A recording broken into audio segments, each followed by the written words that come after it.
Into another edition of the DFO DFS report. It is Tuesday, November the 7th. I'm already 7 minutes late, so no time for any fun intro music or time to get ready on my end. Hopefully, we are ready to rock here on this Tuesday. We have a nice 10-game slate on our hands, and it should be exciting. There's obviously some fun spots to talk about. There's some high-scoring games to be expected. So let's break it down. Let's start with the goalies. A lot of backup goalies, a lot of low-owned goalies from a season-long perspective getting the start tonight.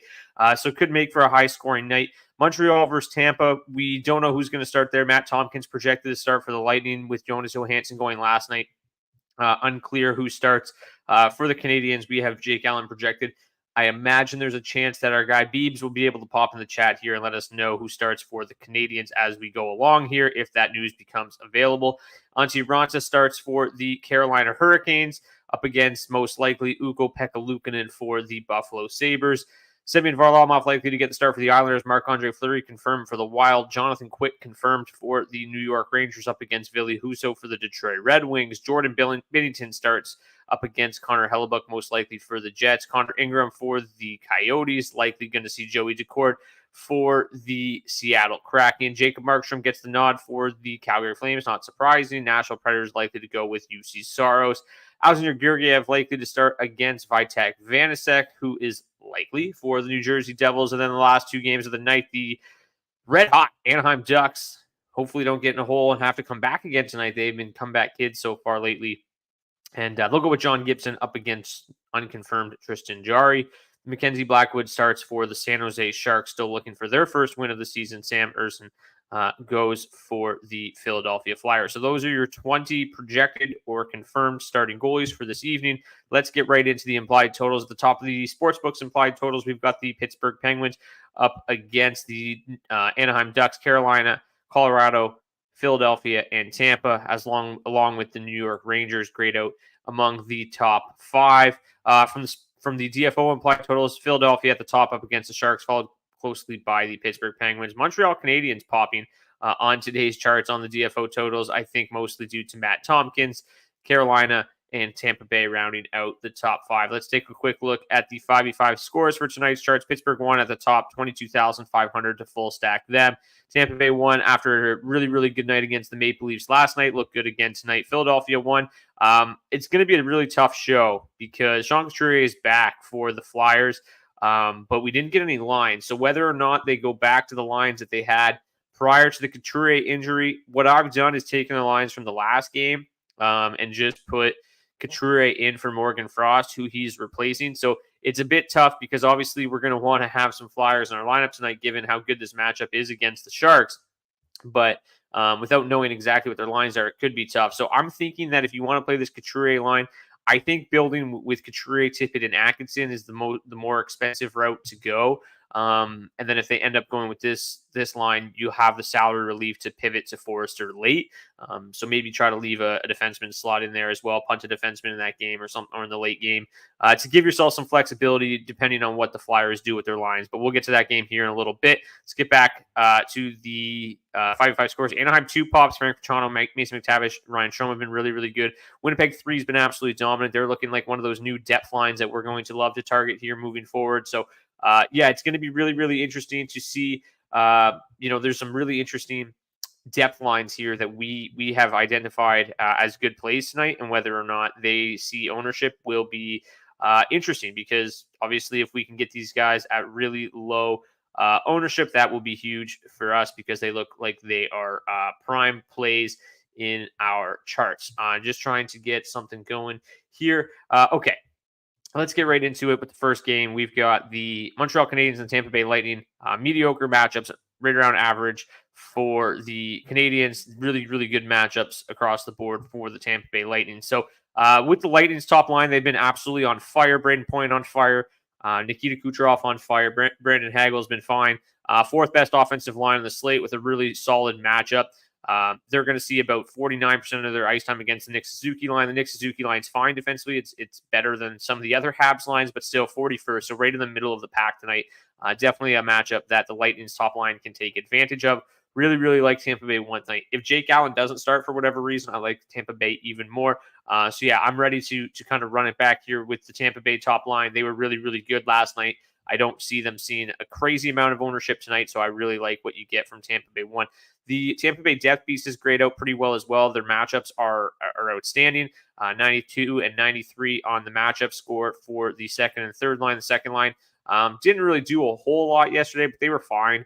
I think Nick Paul hit the shot bonus. We had an assist and a few shots on goal from Stamkos. So they've been solid. I do think that this is another matchup where you can target them. You get a lot of salary relief from Tampa Bay one. They're the 12th best line to target, just 13,400. Nick Paul just 4,100, still in the top power play unit. So if you want to get exposure to this game, you don't want to pay all the way up for 20,700 to full stack the top line. I do like the second line again tonight. From the Canadians' perspective, I think you have to have some interest with Matt Tompkins starting. He just has not looked very good in the crease for the Lightning thus far. So I think you're going to want to take a peek here. The top line going up against the first line for the Lightning, I think, is going to be tough. The matchup score grades out okay. Like the Tampa Bay top line is not great, but they do dominate puck possession. So I think that's going to make things pretty difficult on the Montreal top line. The one I'm more interested in is the second line. The matchup score is pretty similar, but their offensive numbers have just been outstanding so far. 3.8 expected goals, 4 per 60, 36 scoring chances, 18 high danger. That's a line that's really, really been getting the job done. They grade out pretty well for us. Where are they? Let me find them here. 24th overall. They're just 12,700, really cheap. Monahan at 5,300 looks like a nice play. 3,300 for Gallagher, 4,100 for Tanner Pearson seems pretty interesting. So doesn't seem like line 2C our thing anymore against Montreal. Monahan has rediscovered his career. Yeah, that is kind of what I'm getting at here. Monahan's really been hot, and this is a pretty solid matchup if Tompkins gets the start. I'm not that interested in Montreal 1 because they're going to have their hands full with Tampa Bay 1.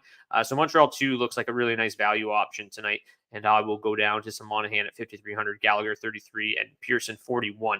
From a power play standpoint in this game, the Lightning have the number one power play advantage on the slate, number one power play unit in the NHL right now, going up against the 25th ranked penalty kill. So another reason to just absolutely love what you get out of both Tampa 1 and Tampa 2. Obviously, they mix and match. You've got Kucherov and Point together on the top unit, and you've got Paul and Stamkos together on the top unit. So really, really good stuff for both of them. Kucherov, obviously, kind of like the key figure of that power play. Victor Hedman looked outstanding last night. I'd be trying to play him as well. So really, really like the top six from the Lightning. I don't think they're going to see too much ownership tonight, so I'm on board.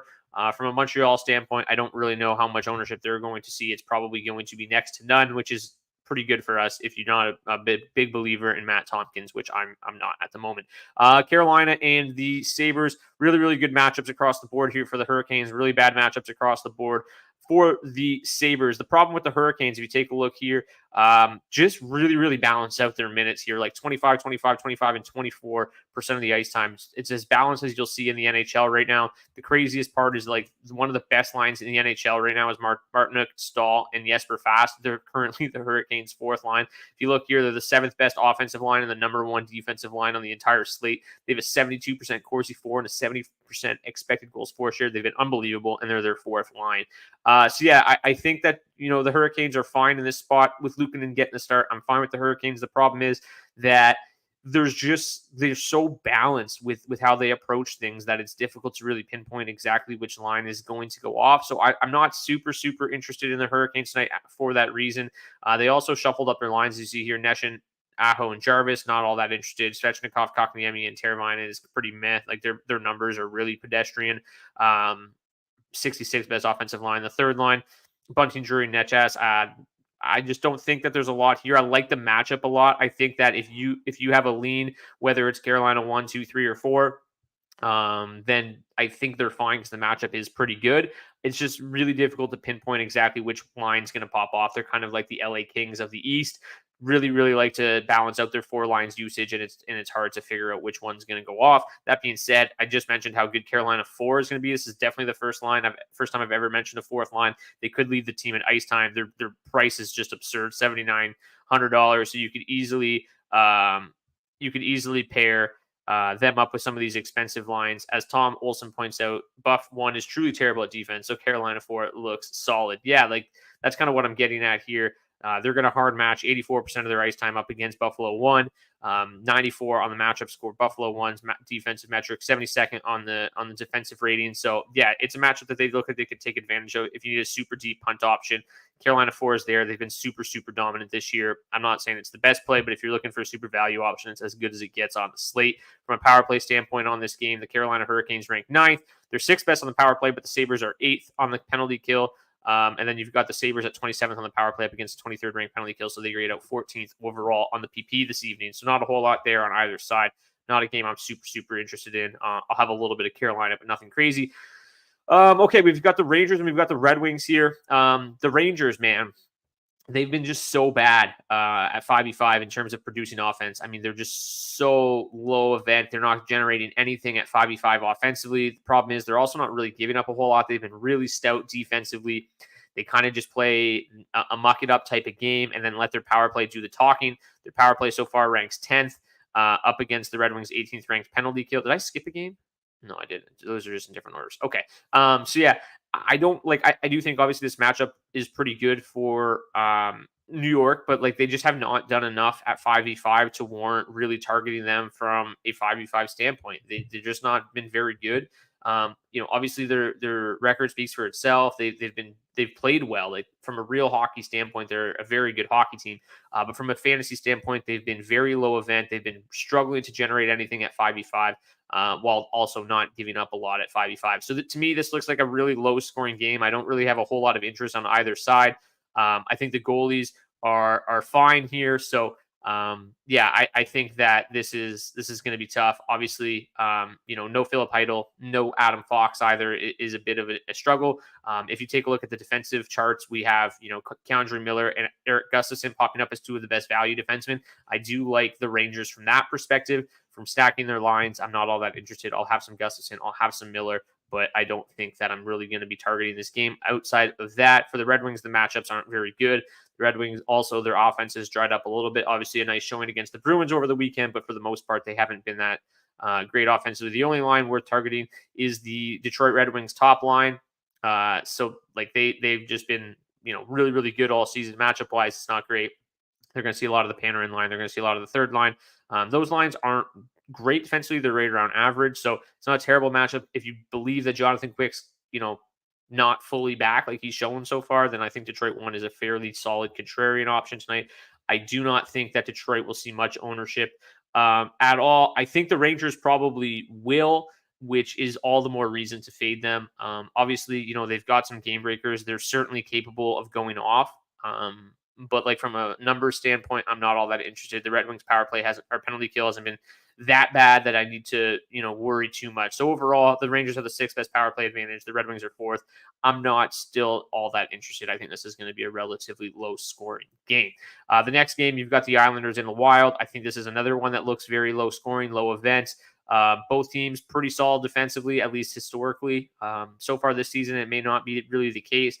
Problem is, offensively, they don't really do a whole lot. It looks like the Islanders' top line is going to be without Bo Horvat, which really kind of takes them out of the question for me. So Islanders 2 is usually the line that I go to. Their underlying metrics are outstanding. They always pop on the charts. I don't really care about Engvall, but I like Nelson and Palmieri as a mini stack. You also got them together on the top power play unit as well. Noah Dobson's been really good this year. So from a power play standpoint, the Islanders grade out 12th. It's not great.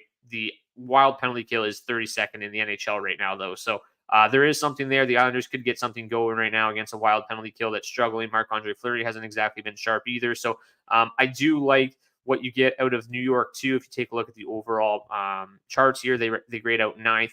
You got Nelson at $6K and Palmieri at $4,700. I think it's a pretty affordable price for those two. Outside of that, not really interested in this game. The Wild top line, not really interested in the line. The Islanders, the Minnesota Wild top line is fairly interesting. I don't think we've really gotten a fair shake out of these metrics aren't necessarily indicative of what could happen here because these lines are obviously new. Getting Marco Rossi up there is interesting. Boldy and Kaprizov. I mean, this line has so much offensive punch that I do think that they are super interesting. Matchup wise, it's okay.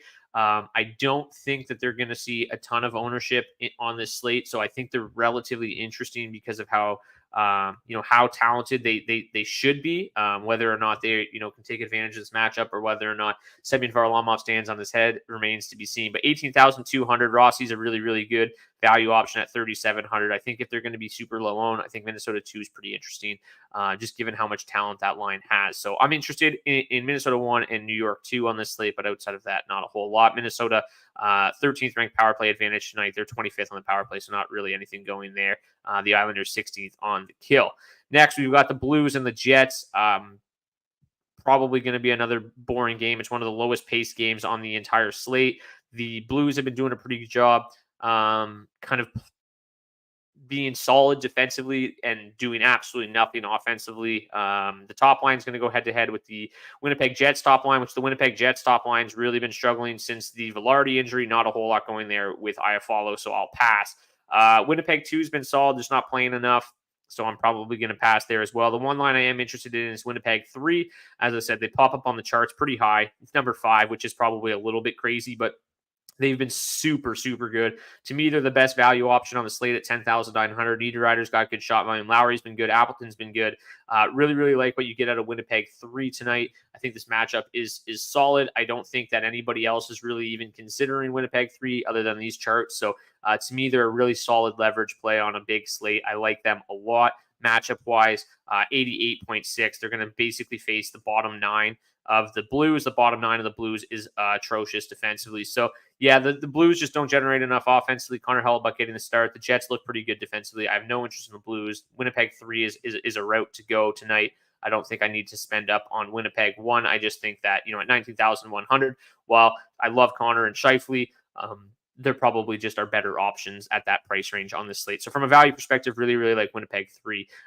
For the Jets, they've been brutal on the power play, 28th, one up against the 14th ranked penalty kill. Speaking of brutal, the Blues are the worst power play in the NHL at the moment, also drawing the least amount of power play opportunities. The Jets haven't been good on the penalty kill, but it doesn't really matter for the Blues. They just don't score. So, moving on, we've got the Kraken and the Coyotes. I don't know what to make of the Kraken anymore. From a charts perspective, they're still really solid defensively. We got Joey Daccord getting the start for the. Is this game? I feel like I have this wrong. Isn't this game in Arizona? It is in Arizona. So the matchups I definitely have as Arizona's matchups, but I flip-flopped them in the chart. So I do apologize for that. But this game is in Arizona tonight. So the top line is coming on. Arizona's top line has been a lot better in recent games. The offensive numbers are climbing pretty steadily. So I think I'll buy in on Arizona one tonight. 18,200 is pretty pricey, but they've been really, really good. And this is just a totally different team on home ice. So I'm not the biggest Joey Daccord truther, so I'll get in on Arizona 1 this evening. From a Seattle standpoint, they're another team that just kind of, really, really balances out their minutes. The top 6 plays a little bit more, but the third line still plays a ton. They just don't really generate enough at 5v5, and the Coyotes have been really, really solid defensively this season, which might catch some of you by surprise, but they've been really, really good. And they're really not a team that I'm looking to target right now. So I think that, again, probably another one of these lower scoring games on the slate. But I do think Arizona 1 is fine. Arizona has the 8th best power play advantage on the slate. They're 11th on the power play. The Kraken have been 26th on the kill. Kraken really getting nothing going on the power play either. So, I just don't think that, the Coyotes are getting enough respect. I don't think anybody's talking about how good defensively they've been. So I'm not usually somebody that plays the Kraken to begin with. So in a fairly difficult matchup, or what looks like it should be a fairly difficult matchup, I really don't have a whole lot of interest. Albeit, I'm always kind of intrigued to see how high owned Arizona is in a game against the Kraken, a team that's known to be pretty good defensively. I don't think that their own percentage gets up there at all. So I think this is a fine night to fire up Arizona 1. Again, apologies for mixing up their side of the charts here. Calgary and Nashville. I mean, it's just kind of a boring slate, eh? Like, there's just so many what look to be low scoring games, which is going to mean the high scoring games are going to just draw so much ownership. But Calgary, I think, is they're trying to turn a corner right now. Matchup wise, it looks pretty good. The Predators haven't been very good defensively. Where are we at here? 45th, 74th, 23rd, and 62nd defensively. So pretty decent matchups. Again, the the Flames kind of searching for stuff right now. Another team that really kind of balances out their lineup and balances out the minutes. You see here 28, 27, 27. Nobody really plays a ton. None of them really pop on the charts. It's not like Jonathan Huberdeau has done anything. Elias Lindholm has been pretty quiet. So, yeah, with UC Saros expected to start, I'm not that interested in the Flames.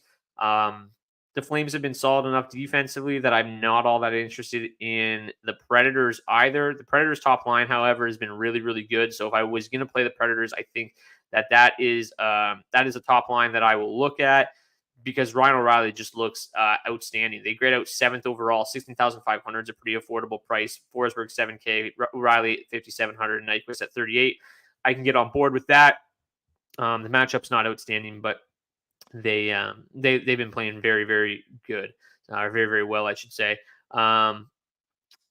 Somebody's pointed out Zari seems like a great punt. Yeah, I think that's the one thing I was going to say with the Flames. They've got some really good punt options. Zari has been solid. He's really, really talented.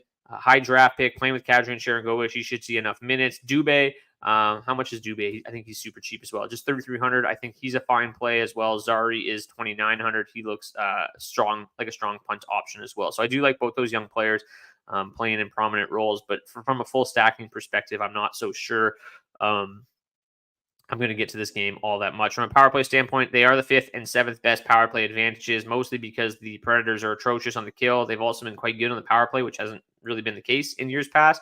Obviously, a new look, Barry and Yossi on that top unit has given them a little bit of a different look, and it's worked out so far. 9th on the power play. The Flames, though, pretty good on the kill. So another game that looks pretty mediocre. Last 3 games here. We got the Avalanche and we got the Devils. The Avs matchups don't look great on paper, but I'm not really buying that noise. I love the Avs tonight. I don't know where they'll land on the ownership scale. I would imagine it's probably pretty high. This is a New Jersey team that doesn't have their top 2 centers. And then you've also got an Avalanche team that, is still playing pretty well. Matchup or offensive number wise, they're pretty good. Their entire top 9's good. These defensive metrics are obviously look good, but I just don't know if this New Jersey team has the firepower to keep up with the Avalanche on the road with these 4 centers. I just don't think they can do it. So this looks like a game where the Avs should be really, really solid. The top line looks great. They grade out 6th best. They're 21,000. I don't care. I will not play Jonathan Drouin. If he goes off and I lose because of Drouin, so be it.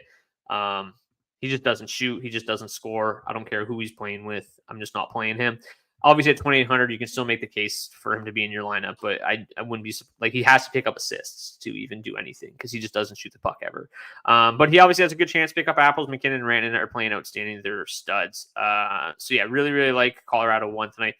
Excuse me. I do think that they'll probably see a bunch of ownership though. Colorado 2, I think, is really interesting as well. I think, price wise, it's way cheaper. They're $6,000 cheaper. Lekkonen's played great this year. Johansson's still in the top power play, and he's playing well. And the Chushkin's too cheap at 4,500. So I think that in terms of ownership, you're probably going to see maybe a third of the ownership on Colorado 2 this evening. So I think that they're a really nice pivot option if you want exposure to this game, and then they're obviously a lot cheaper as well. If we take a look here at their power play, still Johansson and Lekkonen on that top power play unit, McKinnon, Rantanen, and Makar. So, you still get plenty of exposure to that top power play unit as well. Really like what you get out of Colorado 2 as well as kind of a value option tonight. From a power play standpoint, Colorado is 10th. The Devils grade out 3rd. They're 2nd best on the power play, 2nd best penalty kill for the Avs. But, can we really assume that the Devils are the 2nd best power play without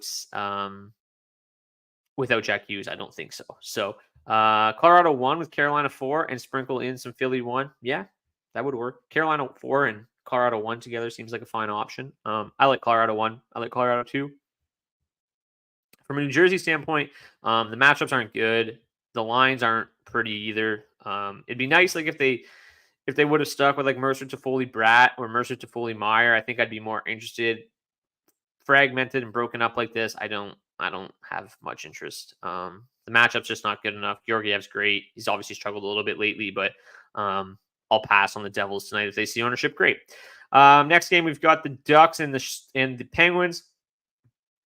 The Ducks have obviously played pretty well so far this season. I do think that their top six is fine. I really, really like the Penguins tonight.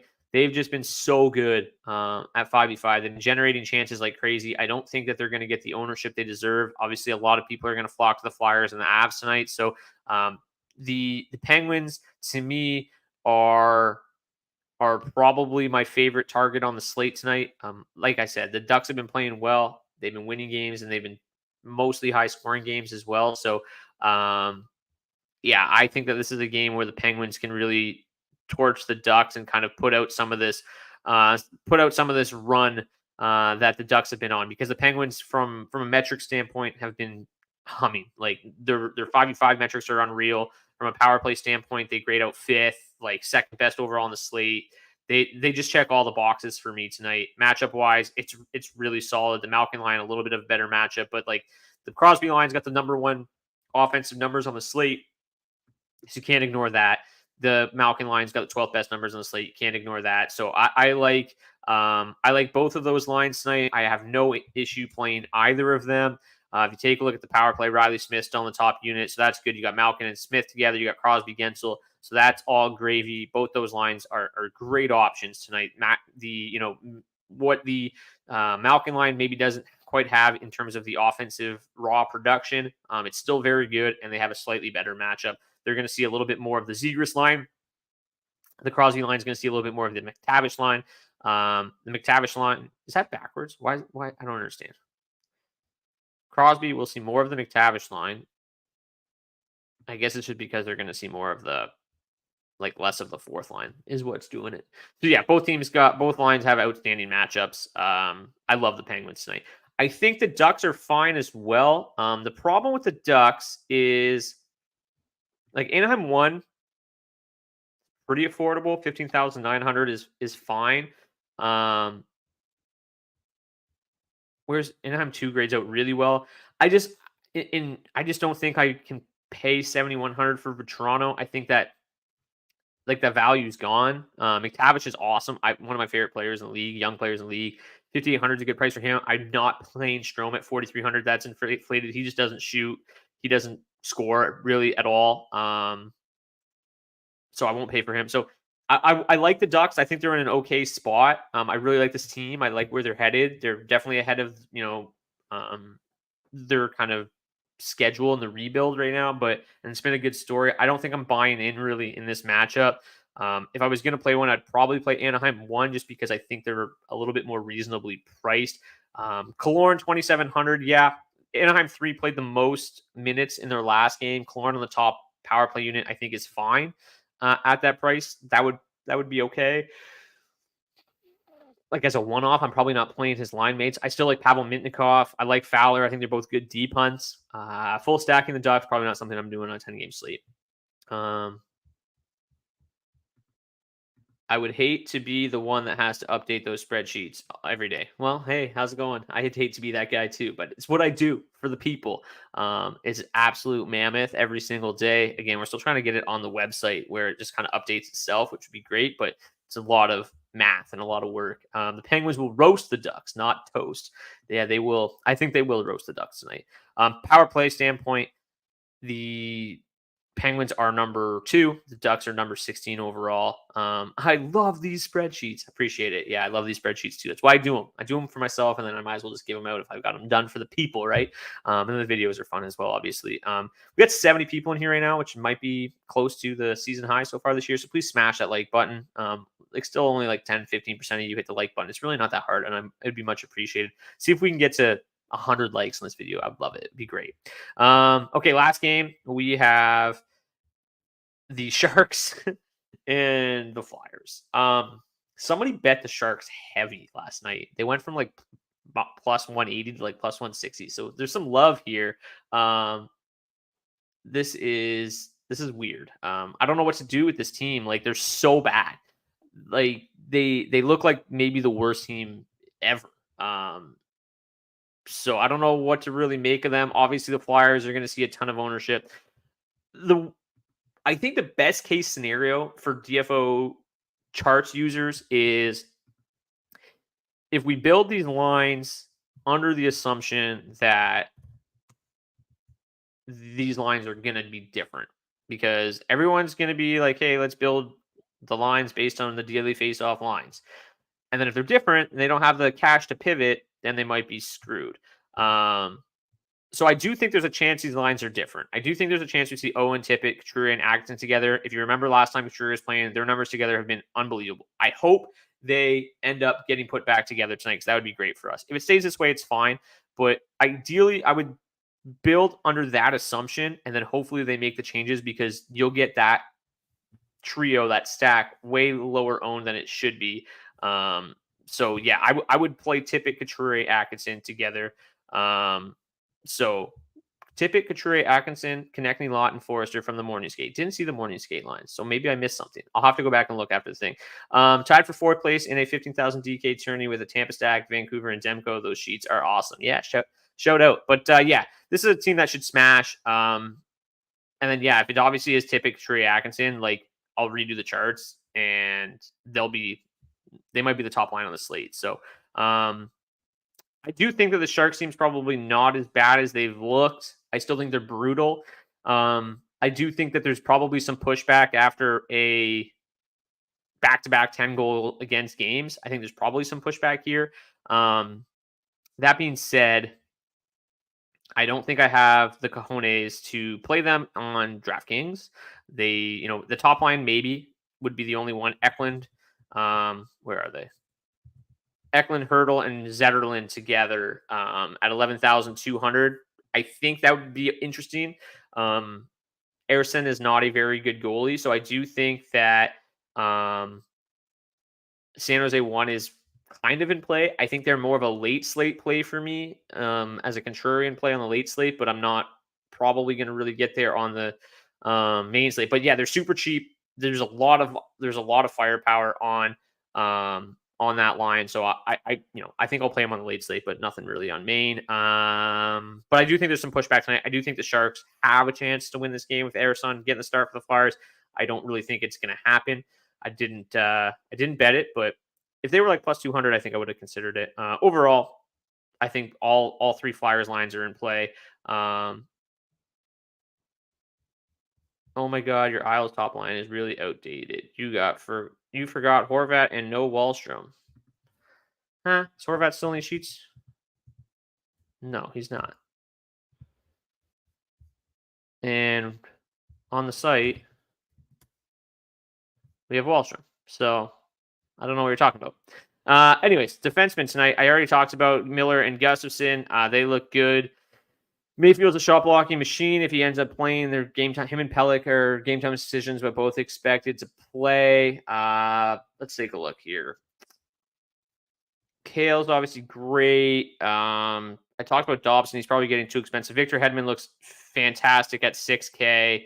Yeah, Horvat's a game time decision, but I don't think he's really trending towards playing. Sanheim, absolutely love Sanheim in this matchup, 5,500. Sergachev 4,500 is great in that matchup. Obviously going back to Montreal. Miller, I talked about 32. Gustafson 36 looked good. Devon Taves at 38 is crazy. Cam Fowler, I mentioned him already. Mario Ferraro, shot block god. Carrier has been solid, just probably a little bit too expensive at this point. If there's anybody I'm missing, Sean Walker's been solid, 3,400 in a good matchup, obviously, as well. Byram, where's he at? 3,100 is good. Yeah, I can get on board. Brock, will you play a Pitt D man with Pitt 1? Seem expensive for lack of production. Yeah, I mean, if you can squeeze Carlson in there at 6,500, then yeah. If you can't, I don't think it's the end of the world. Letang's probably too cheap at 4,800. Plays with him a lot at 5,500. He definitely could have a solid night at 4,800. I think that's pretty good value. Just doesn't see that power play exposure. But yeah, I think that they're fine. Goalies tonight, really like Varlamov at 7,700. He's been outstanding. The Wild are kind of struggling. Flip side of that, I do think the Flyers or the Fleury play is okay as well at 7,500. I probably won't play Georgiev. I still think the Devils are okay. Georgiev 8,200 is maybe a little too pricey. Matt Tompkins, hell no. Markstrom is okay. I do think that's going to be a lower scoring game. I don't think I'll ever play Rant as the most expensive goalie on the slate. He's just too expensive. Binnington's fine. He's been playing really well, 7,600. I don't love Binnington, though. Saros at 75, absolutely interested. Hellebuck at 78. He's just not going to see a lot of shot volume, but win equity is certainly there. These bottom guys are all pretty sketchy. I think Ville Husso is interesting at 7K.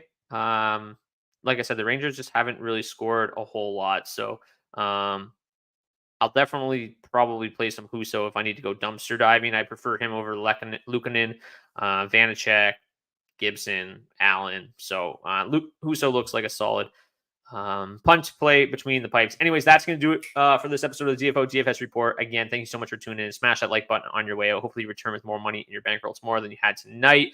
I'm going to go try to find those Flyers lines. Must be from a beat reporter that I do not follow, which is rare. But yeah, smash that like button. And for my hat trick pick tonight, I'm going to go with Owen Tippett. And please drop your hat trick picks in the comment section below the video, not the live chat. Thank you guys so much. See you back here tomorrow. Cheers.